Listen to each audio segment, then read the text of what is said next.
This is Bazaar Morning Call, broadcasting live from the CNBC TV18 Motilal Oswal studios in Mumbai.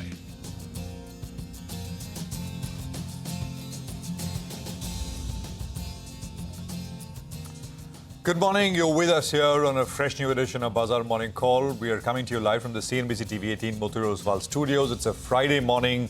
I'm Prashant. With me, my colleagues Sonia and Nigel. Guys, hi, good morning. Hi, good morning. I thought you'd start by saying, thank God it's Friday. But yeah, I mean, the bulls are very happy, right? I mean, the momentum has been so strong, stable above the 22,500 mark, and so many cues to watch out for today. Well, that's right. And we kickstart a new series as well, and it's got plenty of action that's stacked up. April went to the bulls, and the bulls are starting off the May series as well on a positive note. So let's get straight to it. Absolutely. And, the US market also is looking like it's not too bad, right? I mean, things are a little leafy, especially on the rate side, but not too bad, all said. Now, let's just quickly tell you what you need to know when we start another session. Yesterday was a massive move, right? I mean, the market sold off from the day's highest point. But even then, it kind of, if you want to reminisce, it perhaps was like last Friday. It went from the lows of about 21,770 or so. The market had that 400-point bounce. From the lows yesterday to the high, it was 300 points plus. As I said, a little bit of give back towards close, but doesn't take away from the move. And we were wondering yesterday towards close, what led to this big move, right? So two things. One, of course, locals have been big buyers once again. I'm talking about domestic institutional investors. And what they forced FIIs to do is to cover a lot of short positions. So look at that. On Wednesday, that is same time yesterday morning, net short positions in index futures was about 1.24 lakh contracts. As of yesterday's close, that is 53,500. I mean, that's a massive one-way kind of a move that has happened. Now, if you want to look at reasons why there was such a big buying from locals yesterday, and we can get to that as we go along, but generally it's been up and up kind of a market. Not a go-go market where everything gets bought, but there's been rotational leadership from one sector to the other. Now, I'll sort of start with where the US left off. But in terms of earnings, because the two big earnings which matter for markets, not just here, but across Asia as well, both came after market hours, right? So Alphabet, that is Google, ended 12% higher. Microsoft ended 4% up, both beating expectations. And, we can go into results there a little later. But, I mean, these are important sort of signposts for markets, especially, Google's ad search business, which is seen as a good proxy for how the economy is doing. And the economy, based on these numbers, is not doing all that badly. Overnight, the close in U.S. markets was lower. The Nasdaq was down about 0.64%. At one point, the Nasdaq was down 2%. And then things recovered, and we ended, sharply off the lows. You also had first quarter GDP numbers. That was a big data point through the course of the U.S. session, which was lower than expected. But what the market paid attention to was price components, which were pretty strong. And what do I mean by that? The first quarter core PCE, which is basically inflation numbers, jumped to 3.7% compared to 3.4%, which was expected. And the last number, the prior quarter number, was 2%. So this is a big jump. And what this does is it kind of raises the stakes for, again, inflation watchers. The 10-year jumped 6 basis points, yield that is, to 4.7. The 2-year, by the way, left off around 5% levels once again.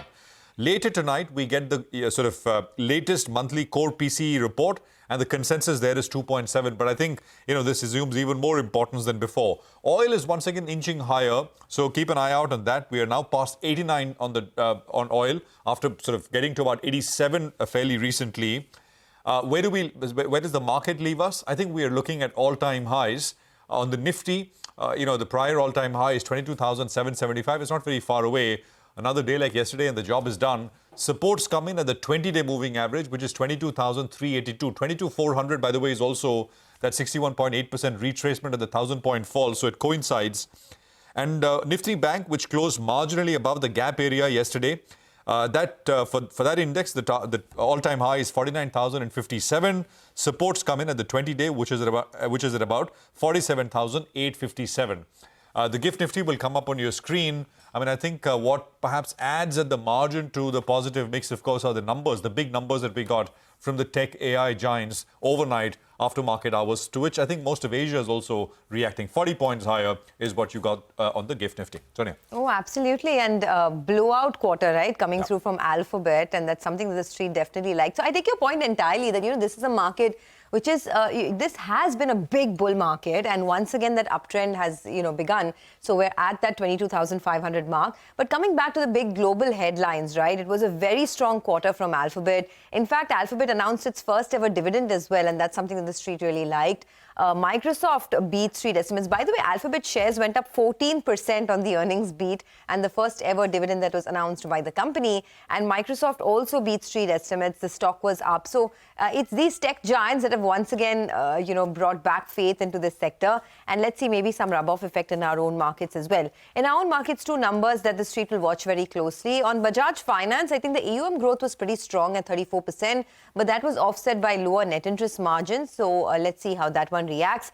Tech Mahindra was a beat on the revenue front, but the margins were largely in line with expectations, so the street would react to that as well. But like I said, the Nifty is very, very strong at that 22,500 mark, and every dip is getting bought. The bulls are, have pretty much tightened their grip on this market. It is the start of a new series, but if you map what happened earlier, right, I mean, so far in the month of April, the standout feature was large buying by domestic institutions and, restoring that faith in the Indian market. So yesterday, too, the DIS bought almost 6,200 crores. Put together, it's about 38,000 crores that has been bought in the cash markets by domestic institutions. Remember, the crucial resistance level was 22,400 for the last many days, and the Nifty has now conquered that level. So once that, level was taken out, then on the upside, there perhaps is lots more to go. Hence, the gift Nifty suggesting a start about 40 points in the green. So there's no looking back really for the bulls. Well, that's right. I think the model of the story is don't look at the markets in the evening. Yesterday, if you look at the US markets, the markets were down. You would be saying, oh, we're going to be staring at a very, weak opening. And this morning, you have cues where you have the US markets that have recovered. Alphabet, a couple of other numbers that came out were quite good. So Friday evening, don't look at the markets. But let's run you through the cues for the day then. The April series was very, very good because you had domestic strength that took care of any kind of global ripple. So that was point number one. And the second factor is now we're looking at the May series, and it's been historically a favorable one for the bulls. So that's good news. The April series, everyone will say it was a good one. We saw a good recovery. Nifty did okay. Nifty Bank actually outperformed, and we pointed this out at the start of the April series that going by the kind of rollovers, going by the open interest build-up, that could outperform. And that's precisely what happened. The mid and the small caps, though, those were relative outperformers with the big gains out there. Small cap index up more than 10%. There was a big short covering bounce that we saw yesterday. And during the series, suddenly you saw the FIs go net long. And I keep mentioning this point. I like a net short market. And just take a look at what happened after that. You have a big short covering that did play out in trade. And in yesterday's trading session, you had a 70,000 contract swing. So now the FIs, yet they net short, but nothing close to what they were at the start of yesterday. The PCR is another factor that we look at. And the PCR, well, it's holding closer to around the upper end. Though the upper end is 1.6, so it has some distance to go out there. But at the start of the series, PCR at around 1.3 odd. What are the levels you're looking at? Well, on the Nifty, till this 22,150, 22,200 level is holding out, you'll have to say the trend is on the upside. You need to buy every dip out there. In terms of reference points, the 20 and the 50 DMA, well, that's crucial mark. The 50 DMA becomes the line in the sand at around the 22,200 odd mark. I think the near-term resistance will be around 22,700. Yesterday, we went to around 22,620, and we pulled back a little bit from there. So once you get past that level, you're looking at 23,000, and then you're looking northward from there. The Nifty Bank, well, it's at important levels as well. And you'll want to keep an eye out on the recent high. So, 49,000 odd, pretty much within its distance as of now. What does history suggest? May has been actually a good series for the bulls. The Nifty has ended in the green 70% of the times if you look at the data for the last decade or so. And the average returns is 2.5%. Not just that, the Nifty Bank performed well in April, and history suggests that it performs well even in May. So the average returns that we have seen is around 3.5%, and on average, it ends higher as well. And one more data point, the broader markets actually outperform if you look at the past 10 years data in the month of May. So trade setup is quite good.